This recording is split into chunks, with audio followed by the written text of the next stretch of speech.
Hey everyone, it's Aryan here. Welcome back to my channel. Today we are going to talk about look ahead, which is a very requested video on this channel. So without wasting any time, let's just get right into it. So let me explain what look ahead actually is. So in speed cubing, the technique look ahead is used to eliminate pauses from your solves. Now, how exactly does that work? So when you're solving, for example, one F2L pair, you should be solving that and also start looking for your next pair.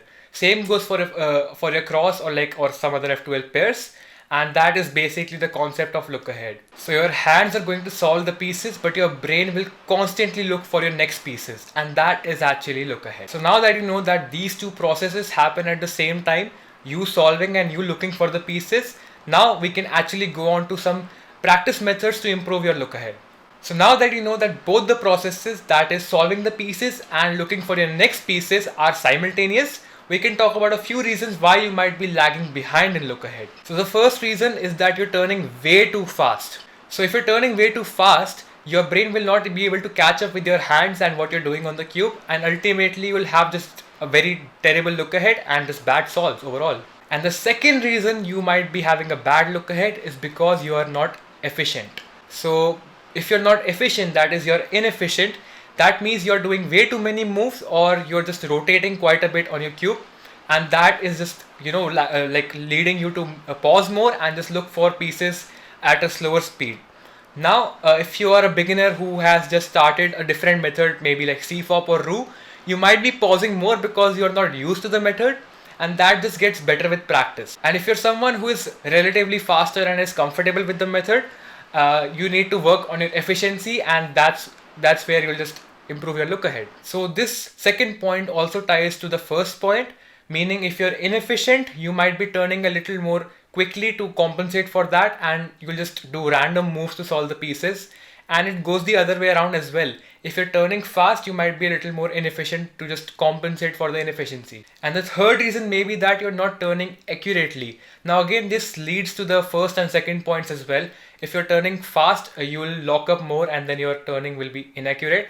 And if you're not that efficient, you might be locking up more because you're hesitating to solve your pairs and stuff. So yeah. Now comes the question, how do we actually improve our look ahead? Now here are some practice techniques and ideas that might help you. So the first practice technique is actually doing the slow turning solves, and I can't stress more on this one because this is the only technique that worked for me the most, and I recommend this to everyone who's trying to improve their look ahead. By turning slower, you're actually allowing your brain to look for the pieces, and then your hands will be able to coordinate with that. Start by turning at a very slow speed and see if you're comfortable with looking ahead for your next pieces. If you are, then you should start turning just a little more faster and see again at that speed. If you're comfortable, then this process will continue until you get back to your normal speed and you are able to look for the pieces well. And that will just, make your look ahead a lot better. One thing you need to keep in mind is that you have to actually take advantage of the slow turning. A lot of people practice this technique just for the sake of it and actually forget to, take the advantage of it. You have to consciously look for your next pieces while turning slowly, and then only your brain will get used to that, and then when you get back to your normal turning speed, you will be able to look ahead without even thinking about it. When you start practicing this, you might get frustrated because it's a boring technique. I just want you to stick to it, and I guarantee you will see some improvement in a few weeks.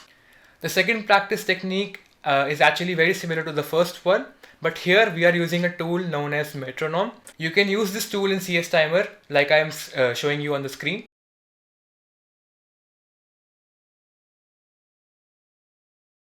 Now you can see there is this thing written BPM, which stands for beats per minute, and that is exactly why we are using this metronome tool. It gives us a beat at a regular interval, and whenever there is a beat, you have to make a turn. And I'll just show you a demonstration here. Now if you're planning to use this method to improve your look ahead, you can set the BPM to very low, which will give you very slow beats at a regular interval. So it will look something like this in the video.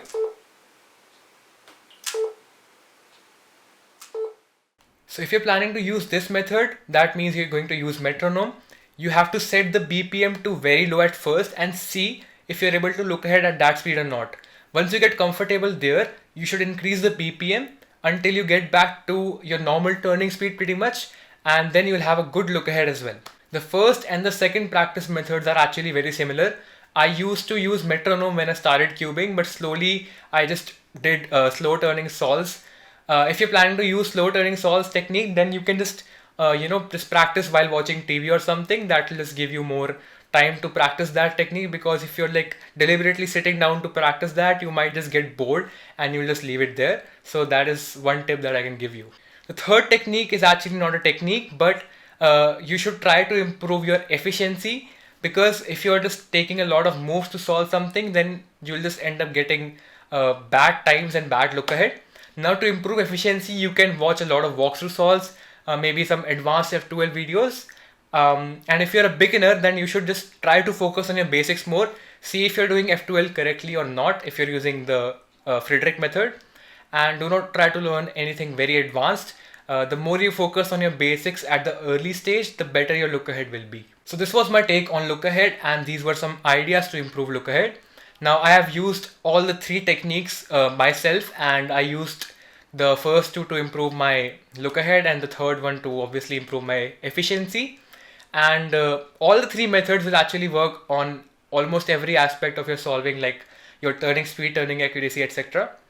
And I hope this video made some sense, and I hope I'm able to help some of you guys out there.